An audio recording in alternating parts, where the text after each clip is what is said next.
معذور کون ہے؟ ایسا شخص جس کو ہر وقت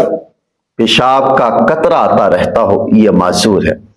یا ریح خارج ہوتی ہی رہتی ہو کہ ایک لمحے کے لیے بھی آرام نہ ہو، یہ شخص بھی معذور ہے،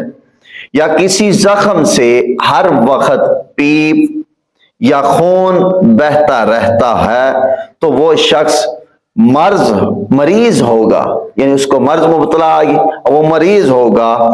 اب